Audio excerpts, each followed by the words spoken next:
بس دل سے بنتی ہے نا جو وہی چیز ہمیشہ الگ ہوتی ہے۔ یہ کہہ کر وہ چولہے کے نیچے پڑی راکھ کو سمیٹنے لگا تھا۔ نہ تو اس کے چہرے پر کبھی تھکن کے آثار ہوتے، نہ اس کے جوتے کبھی گندے ہوتے۔ وہ روزانہ کی طرح آج بھی جھک کر صفائی کر رہا تھا جیسے اسے کوئی فرق نہ پڑتا ہو۔ تم آج صبح جلدی آ گئے؟ ہاں، تمہیں اکیلا نہیں چھوڑنا چاہیے، اس نے سر اٹھائے بغیر کہا تھا، مگر عجیب بات یہ تھی کہ اس کے انداز میں عجیب عاجزی جھلکتی تھی۔ نورین نے گہری سانس لی اور منہ موڑ لیا، مگر اس کا رویہ وہ کچھ الگ تھا۔ وہ جانتی تھی کوئی بھی اتنی نرمی، اتنی خاموشی سے مدد نہیں کرتا، خاص کر کوئی مرد، کوئی ایسا جو ظاہری طور پر امیر دکھائی دیتا ہو۔ آج صبح جب وہ دکان پر پہنچی تو ریان پہلے سے موجود تھا۔ اس نے سارا سامان ترتیب سے رکھ دیا اور چولہا بھی صاف تھا۔ نورین کو الجھن ہوئی۔ تم یہ سب کیوں کرتے ہو؟ ریان نے صرف اتنا کہا تاکہ تمہیں زیادہ مشقت نہ کرنی پڑے۔ اس دن جب دوپہر کی دھوپ کچھ کم ہوئی، گلی کے آخر سے کچھ بچے آئے اور شور مچانے لگے، جلیبی جلیبی کہنے لگے، اور ریان کو وہ بولی، چینی دینا تو ذرا۔ ریان نے کونے کی طرف دیکھا اور پھر واپس۔ نورین کی چینی ختم ہو گئی تھی۔ اس کا دل بیٹھنے لگا۔ کل رات آدھی چینی اس نے پڑوسی کو دے دی تھی جس کے ہاں فوت کی ہو گئی تھی۔ وہ زمین پر بیٹھا چپ چاپ اور ہاتھ کو دھیرے سے خاک پر پھیرا، کچھ بڑبڑایا، شاید کوئی دعا پڑی، مگر زبان اور لب و لہجہ اجنبی تھا۔ اور پھر لمحے بھر میں زمین سے چینی کا چھوٹا ڈبہ ابھرا، جیسے وہ مٹی کے اندر دفن تھا۔ نورین کے ہاتھ سے دیگچا چھوٹتے چھوٹتے بچا۔ یہ کیسے ممکن ہے؟ ریان نے مٹی جھاڑی، ڈبہ اٹھا کر اس کی طرف بڑھایا۔ تمہارے گاہک انتظار کر رہے ہیں۔ نورین نے ڈبہ لیا اور بنا کچھ کہے چولہے کے پاس آ گئی۔ اس کے دماغ میں اور دل میں سوالوں کا طوفان تھا، مگر ہونٹوں پر خاموشی تھی۔ شام تک دکان پر رونق لگی رہی۔ ریان بچوں کو ترتیب سے بٹھاتا، پانی پلانے میں مدد دیتا اور کبھی کبھار پیسے بھی واپس کر دیتا۔ کل آ جانا بچے، اسے ریان بھائی کہنے لگے تھے۔ نورین حیرت سے دیکھتی تھی۔ اس دن کے بعد وہ روز پہلے آتا، کبھی لکڑیاں لے کر آتا، کبھی خراب سانچے کو ٹھیک کرتا، اور اکثر نورین کی خاموش تھکن کو بھانپ لیتا، مگر وہ کچھ نہ کہتی تھی۔ مگر ریان جان لیتا تھا، باجی کیا آپ واقعی اس لڑکے کے ساتھ رہتی ہو؟ 5 سالہ رخسانہ کی معصوم آواز جب اس کے کانوں میں پڑی تو اس کے ہاتھ سے سانچہ لرز گیا۔ کون لڑکا بیٹا؟ نورین نے نرمی سے پوچھا، مگر اندر کہیں چٹک گیا تھا۔ رخسانہ نے آس پاس دیکھا جیسے کوئی راز بتانا چاہتی ہو۔ وہی جو آپ کے ساتھ بیٹھتا ہے، امی کہتی ہیں وہ آپ کا پتہ نہیں کیا بولی تھی، کچھ برا تھا۔ نورین کے ہونٹ سوکھ گئے۔ اس نے بچی کو چپ کروا کے جلدی سے جلیبی دی، یہ لو جا کے کھاؤ، مگر اس لمحے اسے اندازہ ہو گیا تھا کہ کہیں کچھ بدل رہا ہے۔ لوگ نظریں چرا رہے تھے، چہروں پر مصنوعی مسکراہٹیں تھیں، اور محلے کی عورتوں کے سلام بھی جیسے بوجھ بن گئے تھے۔ 2 دن بعد پہلی بار ایک بزرگ گاہک نے آ کر جلیبی لینے سے انکار کر دیا۔ بیٹا اب تمہاری دکان پر آنا ہمیں زیب نہیں دیتا، یہ کہہ کر وہ نظریں جھکا کر چلی گئی۔ نورین نے سب سن لیا تھا جو اس کے پیچھے بولا جا رہا تھا۔ روز وہی لڑکا اس کے ساتھ ہوتا ہے، میں نے خود دیکھا، وہ دونوں رات گئے تک باتیں کرتے۔ پھر یہ جملہ زہر کی طرح پھیلا، شاید حاملہ ہے اور چھپاتی پھر رہی ہے۔ نورین کو یقین نہیں آیا کہ وہ خالائیں جن کے بچوں کو اس نے پڑھایا، جنہیں وقتاً فوقتاً سالن، روٹی، آٹا بھجوایا، آج وہی اس کے خلاف محلے بھر میں نفرت پھیلانے پر تلی ہوئی تھیں۔ ریان نے جیسے اس کی خاموشی کو بھانپ لیا تھا، بلکہ پڑھ لیا تھا۔ وہ روز آتا، کنارے پر بیٹھ کر کام میں ہاتھ بٹاتا، مگر اس کے چہرے پر اب پہلے جیسا اطمینان دکھائی نہ دیتا تھا۔ آنکھوں میں پرانی تھکن کی پرچھائیاں تھیں۔ ایک شام جب نورین نے دکان بند کرنے کی تیاری کی، اس نے دیکھا کچھ لوگ اندھیرے میں اس کے اسٹال کے گرد گھوم رہے ہیں۔ خطرے کی گھنٹی بجی اور گلی کے کونے سے دھواں اٹھ رہا تھا۔ نورین دروازے سے نکلی اور بھاگ کر دکان تک پہنچی، مگر تب تک سب جل گیا تھا۔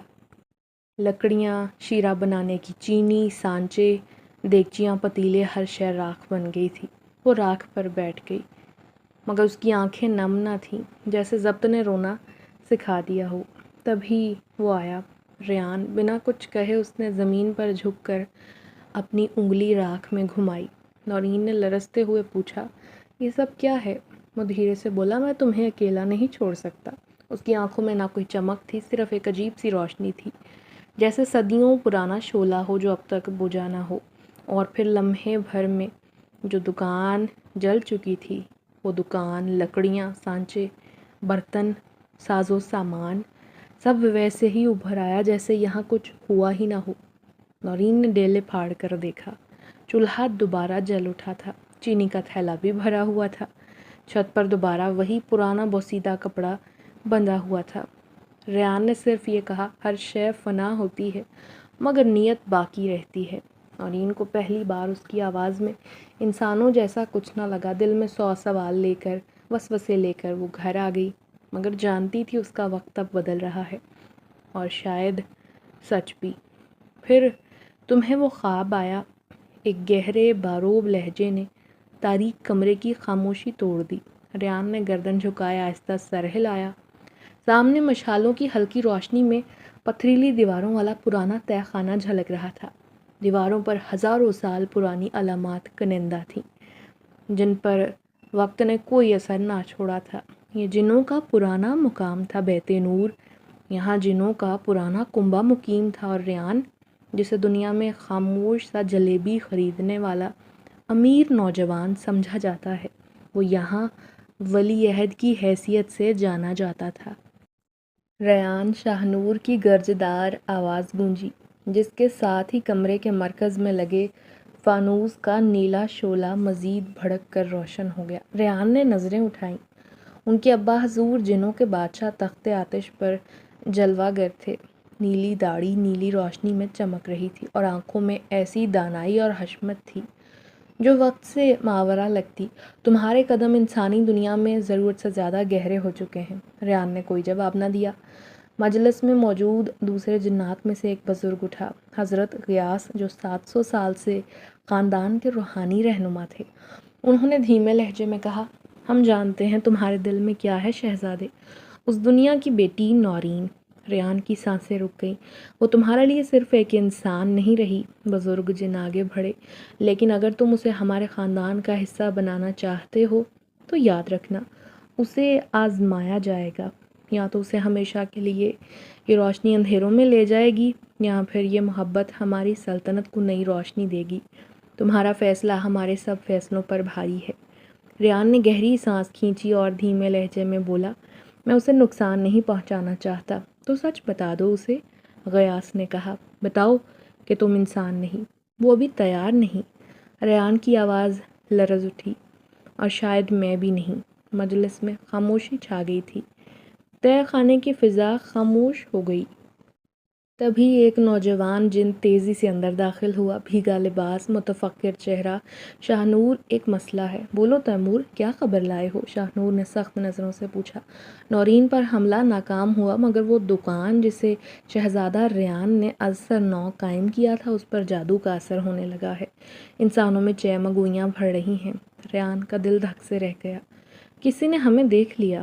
نورین، تیمور نے نفی میں سر ہلایا۔ نہیں، مگر نورین کے آس پاس کی فضا بدلی ہے، کوئی اور جن طاقت حرکت میں آ رہی ہے۔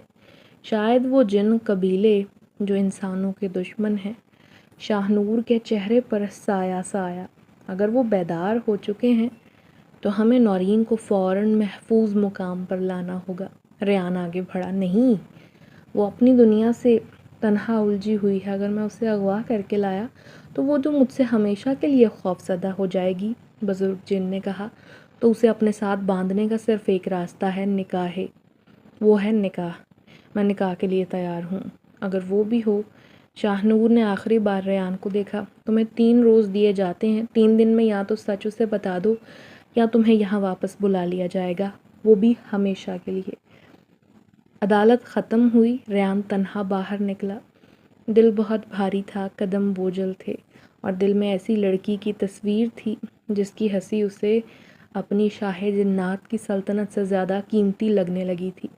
صبح کی مدھم روشنی کمرے میں چھن کر داخل ہوئی۔ نورین کا دل ہلکا سا دھڑکا، شاید آج کا دن کچھ بہتر ہو۔ وہ ہمیشہ کی طرح اٹھی، مگر جوں ہی فرش قدم پر رکھا، عجیب سی کمزوری نے اسے گھیر لیا۔ اس کا سر چکرانے لگا۔ اور آنکھوں کے سامنے دھند چھانے لگی۔ وہ سنبھلنے کی کوشش میں تھی کہ پیٹ میں درد کی لہر اٹھی، قدم لڑکھڑائے وہ بیٹھ گئی۔ اس کے کپڑوں پر سرخی تھی اور فرش پر کچھ قطرے۔ نورین کا چہرہ سفید پڑ گیا۔ یا اللہ، یہ کیا ہو رہا ہے؟ اسی لمحے دروازے پر دستک ہوئی۔ خالہ صفیہ تھی جو ہمیشہ بنا اجازت اندر آیا کرتی تھی۔ نورین نے کچھ چھپانے کی کوشش کی مگر صفیہ نے لال نشان دیکھ لیا اور چیخ ماری، اللہ کی پناہ، استغفر اللہ! ارے یہ تو حاملہ ہے، بغیر نکاح کے! محلے کی دیواریں جیسے جھرجھری لینے لگی۔ جلدی آؤ سب، جلدی آؤ! نورین کا چہرہ سب کے سامنے آ گیا ہے۔ خالہ نے دروازہ کھلا چھوڑ دیا۔ مرد، عورتیں، بچے، غرض سب جمع ہو گئے۔ ہم نے تو پہلے کہا تھا وہ لڑکا روز آتا ہے، اب سمجھ آ گیا؟ کیوں؟ یہ تو شریفوں کی بچی ہی نہ تھی۔ بھائی جلیبی بناتے بناتے کون سا کام کرنے لگی؟ چلو اب سب واضح ہو گیا نا۔ نورین کو ہوش نہیں تھا کہ باہر کیا ہو رہا تھا۔ اس نے خود کو کمرے میں بند کر لیا، دروازے کے پیچھے بیٹھ کر کانوں میں انگلیاں ٹھونس لی اور سوچنے لگی کہ یہ کیسے ممکن ہے، میں نے تو کبھی کوئی گناہ کیا ہی نہیں۔ ریان اس وقت جنوں کی دنیا سے واپس آ رہا تھا جب تیمور نے اسے خبر دی کہ نورین پر الزام لگ چکا ہے اور محلے والے اس کے خلاف ہو گئے ہیں۔ ریان کے قدم رک گئے۔ کیا وہ زخمی حالت میں ہے؟ لوگ کہہ رہے ہیں وہ حاملہ ہے۔ ریان کے لیے یہ خبر بجلی جیسی تھی۔ وہ بنا کچھ کہے غائب ہوا اور اگلے لمحے نورین کے محلے میں اس کا وجود ابھرا۔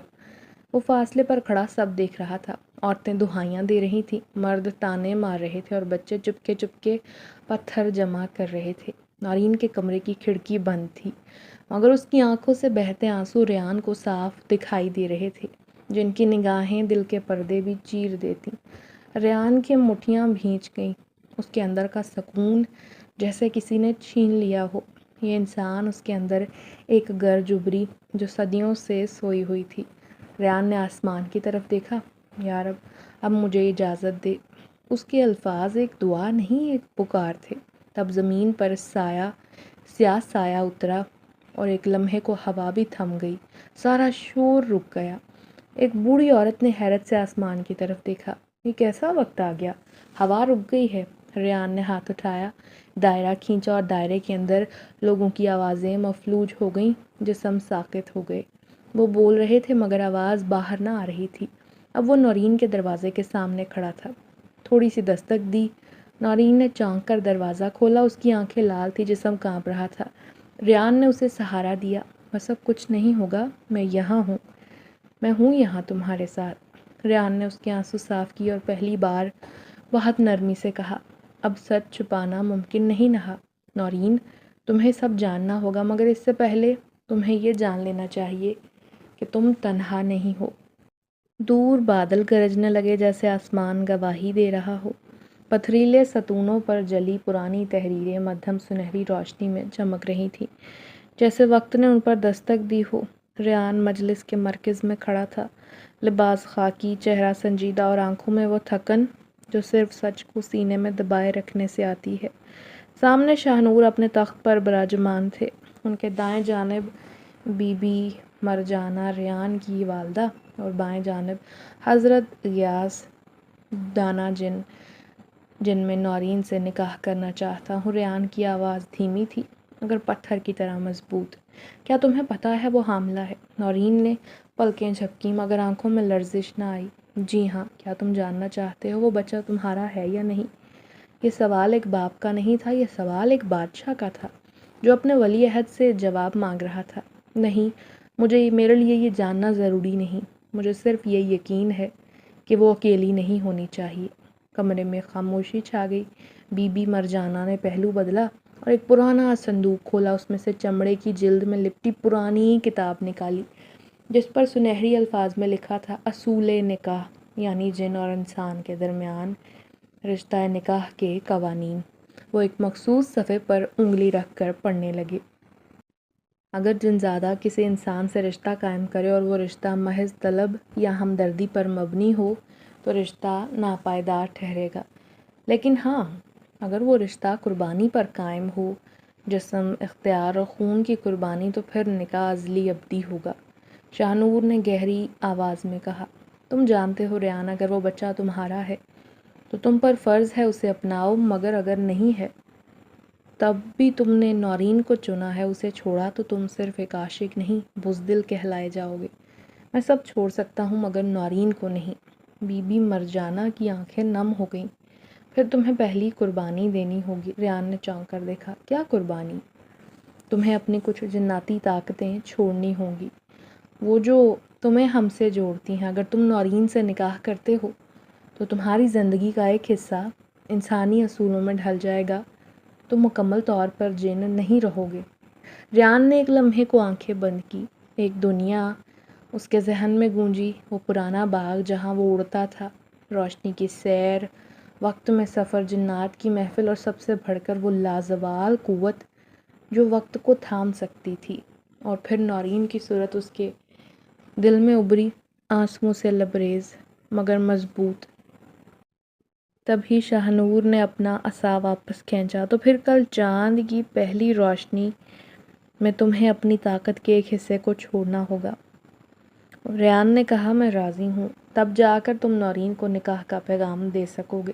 ریان نے سر جھکا لیا۔ تیار ہو تم اپنی طاقتوں کو الوداع کہنے کے لیے؟ جی ہاں، صرف ایک انسانی لڑکی کے لیے جو اب تک نہیں جانتی کہ جس مرد کی خاموشی اسے سکون دیتی ہے وہ دراصل سکون کا وارث نہیں بلکہ صدیوں کی آگ کا ولی تھا۔ پکڑو اسے، محلے کی عزت خاک میں ملا دی، یہ بدکار لڑکی ہے، اس کا فیصلہ آج یہی ہوگا۔ نورین کی چیخ کسی نے نہ سنی، اسے گھسیٹا جا رہا تھا دائیں سے بائیں۔ دو عورتیں لگی تھی، ایک مرد نے اسے زور سے دھکا دیا اور وہ گھٹنوں کے بل زمین پر گری۔ سر پر پڑی چوٹ سے آنکھوں کے آگے دھند چھا گئی۔ خون، مٹی، آوازیں، شور، تھپڑ، تانے، سب کچھ ایک طوفان میں بدل گیا تھا۔ وقت جیسے کسی نے تھام لیا، آسمان جیسے تب ساکت ہو گیا، چرند پرند خاموش ہو گئے۔ ایک گرجدار آواز نے فضا چیر دی۔ ہجوم کے بیچ ریان کھڑا تھا، اس کی آنکھیں دہک رہی تھیں، ایسے جیسے کوئی قدیم وجود اپنی اصلیت میں ابھر رہا ہو۔ تب لوگ اپنے قدموں پر ساکت ہو گئے تھے، کسی کے جسم میں جنبش نہ تھی۔ نورین بے ہوش ہو چکی تھی۔ ریان آگے بڑھا، اس کی حرکتیں دھیمی تھیں مگر ان میں ایسی مہارت تھی جیسے وہ دنیا کے ہر ذرے کو جانتا ہو۔ اس نے نورین کو زمین سے اٹھایا، اس کے چہرے پر ہاتھ پھیرا اور وہ لمحے بھر کو اس کے لمس سے پرسکون ہو گئی۔ تب فضا نے سانس لیا اور دونوں غائب ہو گئے۔ آنکھ کھلی تو عجیب سی روشنی تھی، پرندوں کی آوازیں، کہیں دور سے آتی ٹھنڈی ہوا اور زمین پر جمی ہوئی شبنم۔ نورین نے پلکیں جھپکائیں، دیکھا تو اوپر آسمان نہیں تھا۔ اس نے اٹھنا چاہا تو درد کی لہر پیٹ میں اٹھی، کراہتے ہوئے وہ نیم دراز ہو گئی۔ تب اس نے ریان کو دیکھا، وہ کچھ فاصلے پر پتھر پر بیٹھا تھا، چہرہ پرسکون مگر نظریں زمین پر جمی ہوئی۔ کیا میں مر گئی ہوں؟ نورین کی آواز میں صدیوں کی تھکن تھی۔ نہیں، میں نے تمہیں بچا لیا ہے۔ نورین کی آنکھیں بھیگ گئیں۔ وہ لوگ تو مجھے مارنے والے تھے۔ ریان نے ٹھنڈی سانس لی۔ اگر میں دیر سے آتا تو شاید وہ اپنی وحشت پوری کر دیتے۔ تم نے سب کو کیسے روکا؟ پہلے وہ چپ رہا، پھر بولا، تمہیں سب سچ اب جان لینا چاہیے۔ جو کچھ تم نے دیکھا وہ انسانی طاقت سے باہر تھا نورین، تمہیں یہ جاننا ہوگا میں کون ہوں۔ تبھی ریان اٹھا، چراغ کی طرف اس نے ہاتھ بڑھایا، شعلہ اس کی ہتھیلی پر آیا مگر اسے جلا نہ سکا۔ تب وہ ہوا میں تحلیل ہو گیا، نورین، میں انسان نہیں ہوں۔ ریان کی آواز میں کوئی گھمنڈ نہیں تھا، کوئی ڈر بھی نہیں تھا، صرف سچ تھا۔ اور میرا تعلق جنوں کے شاہی خاندان سے ہے، میں ولی عہد ہوں۔ نورین جیسے ہوا میں جم گئی تھی۔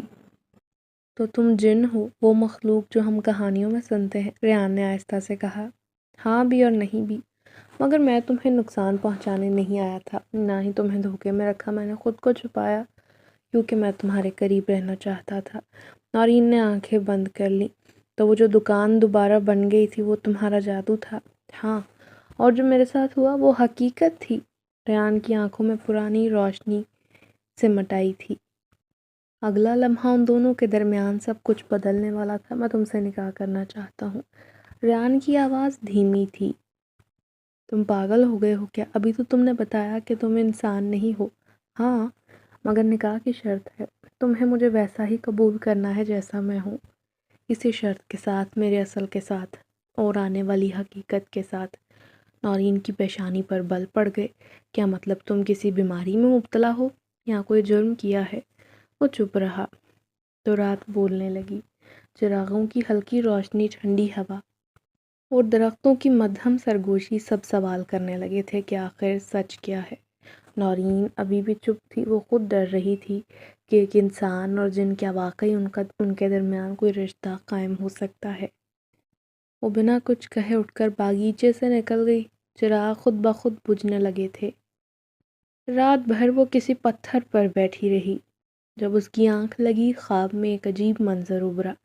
ایک بڑا چراغ کسی ویران کمرے میں جل رہا تھا۔ کمرہ خالی تھا، مگر چراغ کے شعلے کے اندر کوئی حرکت تھی۔ وہ آہستہ آہستہ بڑھا اور پھر شعلے میں سے ریان نکلا، مگر یہ وہ ریان نہیں تھا جسے وہ جانتی تھی۔ اس کا تو چہرہ تپتا ہوا، آنکھیں دہکتی ہوئی، وجود سے روشنی پھوٹتی ہوئی۔ میں وہی ہوں جس سے تم نے دوستی کی، آواز گونجی۔ مگر میں روشنی اور سائے کا بیٹا ہوں، تمہیں اگر میرا ساتھ منظور ہے تو تمہیں بھی اس روشنی کا حصہ بننا ہوگا، اور اس سائے کا بھی۔ نورین ہڑبڑا کر اٹھ بیٹھی۔ وہ جاگ گئی تھی، ماتھے پر پسینہ تھا۔ وہ باغیچے میں گئی جہاں ریان پہلے سے کھڑا تھا۔ تم کون ہو ریان؟ حقیقت بتاؤ۔ اگر تم میرے ساتھ نکاح کرتی ہو تو میں سب کچھ بتا دوں گا، لیکن اگر تم نے انکار کیا تو تم آزاد ہو۔ میں ہمیشہ کے لیے چلا جاؤں گا۔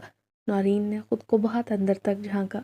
وہ سب کچھ دیکھ چکی تھی، الزام، بدنامی، حملہ، درد، اور ان حالات میں واحد وہی تھا جس نے اسے سہارا دیا تھا۔ ٹھیک ہے، میں تیار ہوں، مگر میری بھی ایک شرط ہے، تم مجھے کبھی اکیلا نہیں چھوڑو گے، چاہے تم جن ہو یا کچھ اور میری زندگی میں سچ کی جگہ ہے، دھوکے کی نہیں۔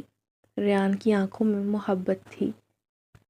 وعدہ رہا، اب تم میری دنیا کی روشنی ہو۔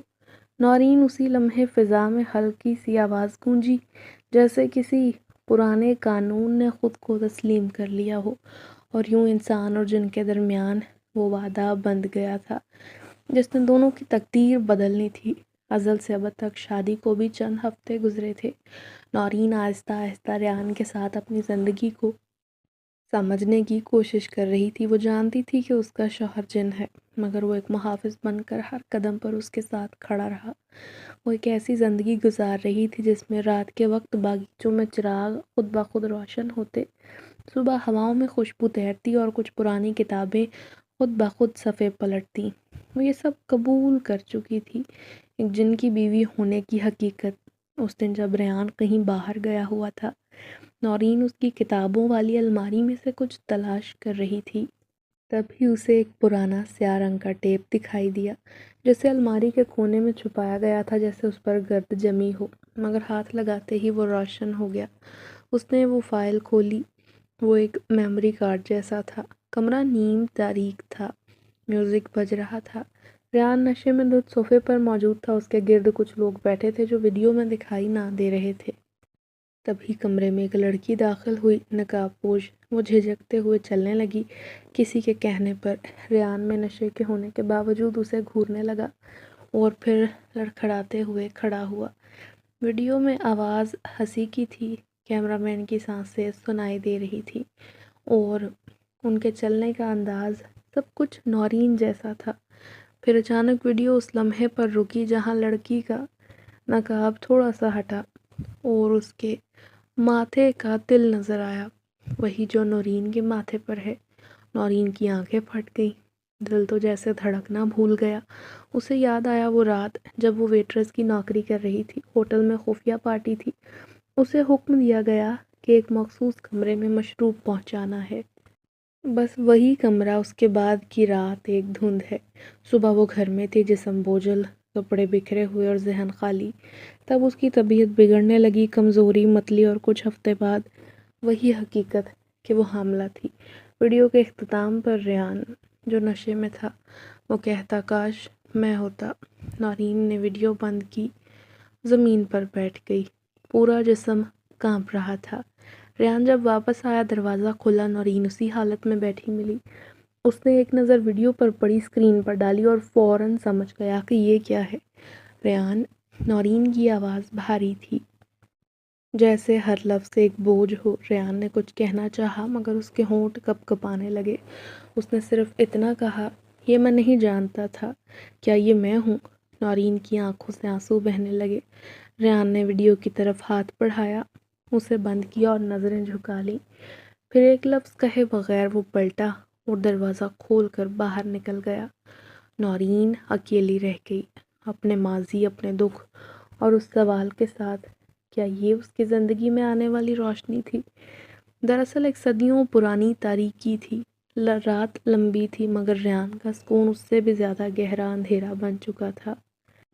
وہ پہاڑوں کے اس پار پرانے جنگل میں جا پہنچا تھا، جہاں وہ ان چند دوستوں سے ملنے آیا تھا جن پر ابھی بھی اسے بھروسہ تھا، تیمور، ذوالفقار اور نادر، تینوں جن دنیا کے مختلف کونوں میں کام کرتے تھے مگر ریان کے کہنے پر ایک اشارے میں حاضر ہو گئے۔ ریان نے سب کچھ سنایا، ویڈیو، نورین کا خوف، اس کی خاموشی اور وہ دل جو ایک ناقابل انکار حقیقت تھی۔ ذوالفقار نے ماتھے پر ہاتھ رکھا۔ یہ ویڈیو، یہ پورا سیٹ اپ، یہ یقیناً شیراز کی چال ہو سکتی ہے۔ شیراز؟ ریان کی آنکھیں دہکنے لگیں۔ نادر نے سر ہلایا۔ ہاں، وہ پچھلے کچھ سالوں سے انسان لڑکیوں کو نشے اور جادو کے ذریعے فریب میں لا کر ان کی ویڈیو بناتا ہے، بعد میں انہیں بلیک میل کرتا ہے، بلکہ کچھ کو تو وہ بازاروں میں بیچ چکا ہے۔ ریان کا دل دھک سے رہ گیا۔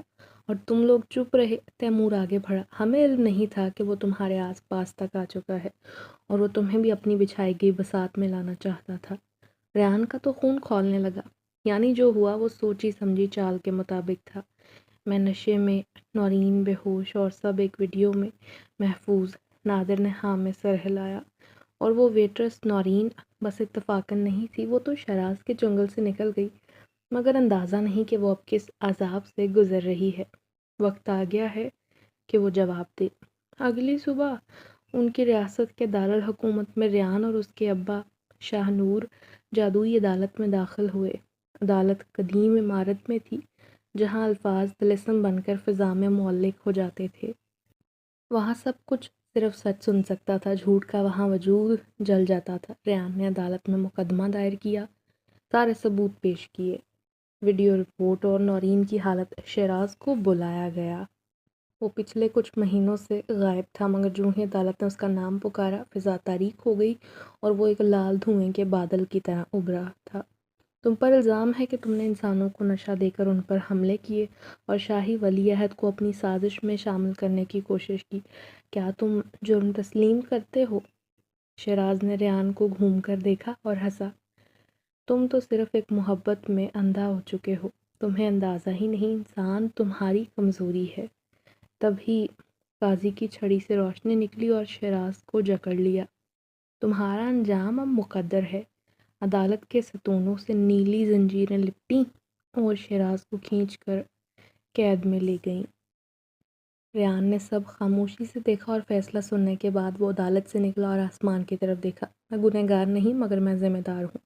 اسی رات وہ نورین کے سامنے کھڑا تھا، وہ بھی خاموش تھی۔ میں اس سب کا باعث نہیں تھا مگر میں نے تمہیں اس سب سے بچایا بھی نہیں۔ تم میری زندگی میں روشنی بن کر آئی تھی اور میں تمہیں اندھیرے میں دھکیل بیٹھا۔ نورین کی پلکیں لرزیں۔ ریان نے اپنی ہتھیلی چاقو سے کاٹی، خون کی بوند نکلی اور اس نے کہا، اگر یہ بچہ میرا ہے اور میرے دل کو یقین ہے کہ ہے تو میں اسے دل سے قبول کرتا ہوں، اسے اپنا نام، اپنی طاقت اور محبت دوں گا۔ نورین کی آنکھوں سے برسوں کا بوجھ آنسوؤں میں بہنے لگا۔ اس لمحے ایک جن اور انسان کے بیچ کا سب سے خوفناک پردہ گر چکا تھا اور اب رہ گیا تھا صرف سچ، صرف قبولیت۔ کمرے میں خاموشی تھی، گھڑی کی ہلکی ٹک ٹک، باہر سے آتی ٹھنڈی ہوا کی سرگوشیاں، نورین کے ہاتھ میں وہ رپورٹ تھی جو وقت سے زیادہ سچ بول رہی تھی، جس میں لکھا تھا کہ بچے کا باپ ریان ہی ہے۔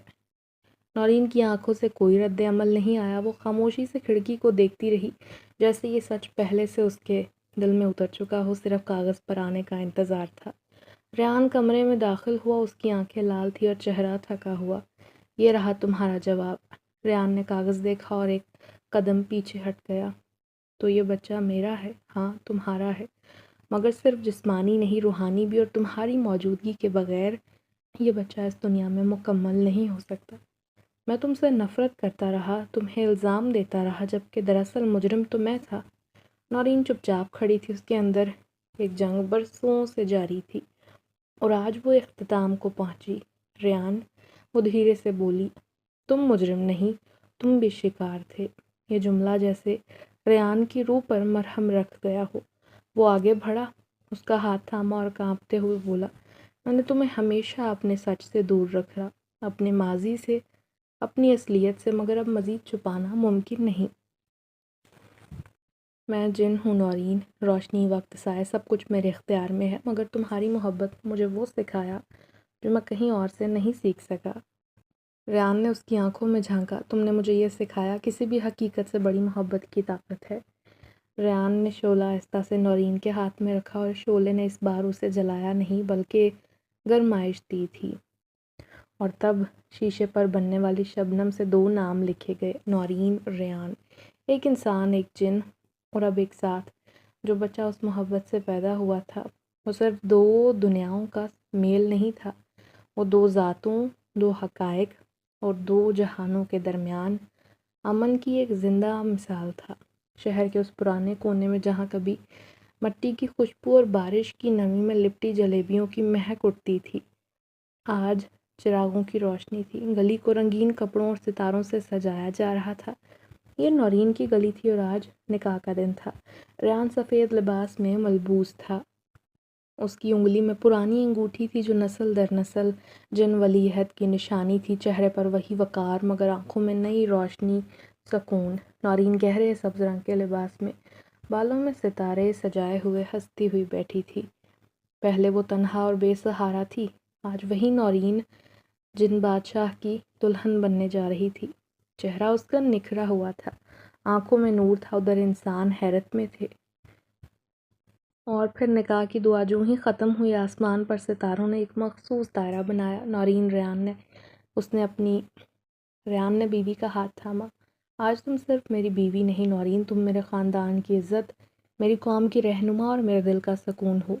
نورین نے مسکرا کر کہا، اور تم میرے زخموں کا مرہم، میرے بچے کے باپ اور میری ہر دعا کا جواب ہو۔ نکاح مکمل ہوتے ہی شاہ نور نے تخت پر کھڑے ہو کر اعلان کیا، آج سے نورین جن سلطنت کی شہزادی ہے اور ان کا بیٹا دونوں جہانوں کا وارث، انسانوں کی رحمت اور جنوں کی طاقت ہے۔ یہ اعلان صرف ایک رشتے کا نہیں تھا، 2 نسلوں اور 2 جہانوں کی قبولیت کا اعلان تھا۔ دن گزرتے گئے مگر اس نکاح کی گونج دونوں جہانوں میں سنائی دیتی رہی۔ ریان نے اپنی جن طاقتیں صرف بادشاہی کے لیے نہیں بلکہ انسانوں کی بھلائی کے لیے وقف کر دی تھیں۔ وہ بیمار بچوں کو صحت بخشتا، لاپتہ لوگوں کو تلاش کرتا تھا، اندھیری گلیوں میں چراغ جلاتا اور ہر اس فرد کی مدد کرتا جسے دنیا نے بھلا دیا تھا۔ نورین نے دوبارہ اپنا چولہا جلایا نہیں تھا، وہ جنات محل میں رہ کر شاہی کھانے نہیں کھاتی تھی، وہ ہر صبح جلیبی ہاؤس پر جاتی جہاں جن اور انسان ایک ساتھ کام کرتے، مسکراتے اور ایک ساتھ چینی کا تناسب برابر رکھتے۔ نورین نے اپنی دکان پر ایک تختی لگائی تھی، محبت میں نسل، طاقت یا اصل نہیں دیکھی جاتی، صرف سچائی دیکھی جاتی ہے۔ اپنے بچے کا نام انہوں نے ایان رکھا، یعنی نور کا وارث۔ ایان جب بھی روتا ہلکی بارش برسنے لگتی اور جب مسکراتا پھول کھلتے، اور کبھی کبھی رات کے پچھلے پہر جب ہوا بالکل ٹھہر جاتی، گلی میں جلیبیوں کی مہک پھیلتی تو لوگ سمجھ جاتے ریان اور نورین پھر سے آگے ہیں اور ایک ساتھ دسترخوان پر بیٹھے چائے میں ڈوبی جلیبی کھاتے، انسان اور جن کے بیچ وہ محبت بانٹتے ہیں جو دونوں جہانوں کے لوگوں کے لیے ایک نئی محبت کی داستان بن کر ظاہر ہوئی تھی۔